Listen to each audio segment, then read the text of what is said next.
श्री चैतन्य महाप्रभु के विशेष पार्षदों में से मुख्य थे षट गोस्वामी और उन 6 गोस्वामी में से एक थे गोपाल भट्ट गोस्वामी जी। लगभग 30 वर्ष की आयु में अपने माता पिता के शरीर त्यागने के पश्चात गोपाल भट्ट गोस्वामी जी दक्षिण से वृंदावन आ गए और वृंदावन आकर भगवान की निरंतर भक्ति में लग गए। एक बार श्री गोपाल भट्ट जी को मुक्तिनाथ नेपाल जाकर श्री विष्णु के विग्रह के दर्शन करने की इच्छा हुई। वहां जाकर जब वे गंडकी नदी में स्नान कर रहे थे तब उनके हाथों में शालिग्राम जी आ गए और वे 12 शालिग्राम लेकर वृंदावन आ गए और वहां आकर उनकी सेवा करने लगे। परंतु जब वे मंदिरों में जाते थे तो उनके मन में ये भावना आती थी जैसे मंदिरों में ठाकुर जी का विग्रह स्वरूप है, अगर मेरे पास भी ठाकुर जी विग्रह स्वरूप होते तो मैं भी उनका श्रृंगार करता, उन्हें पोशाक पहनाता। और ये भावना उनके मन में बार बार आती थी। एक दिन जब नरसिंह चतुर्दशी थी तो वृंदावन में एक सेठ जी सभी गोस्वामी और मंदिर के ठाकुर जी की पोशाक भेंट कर रहे थे।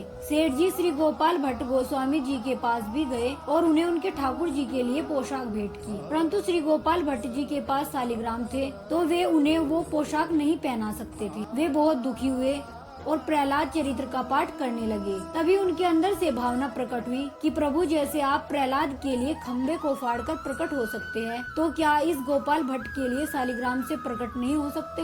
उस दिन वे पूरी रात रोते रहे और जोर जोर से यही प्रार्थना करते रहे, क्या आप मेरे लिए प्रकट नहीं हो सकते। और ऐसे ही ठाकुर जी को याद करते करते वे मूर्छित हो गए और जब उन्हें होश आया तो उन्होंने देखा कि जिस लकड़ी की पेटी में उन्होंने अपने 12 शालिग्राम रखे थे उनमें से एक शालिग्राम के स्थान पर स्वयं श्री राधा रमन लाल जी लेटे हुए हैं। गोपाल भट्ट जी के आनंद की कोई सीमा न रही।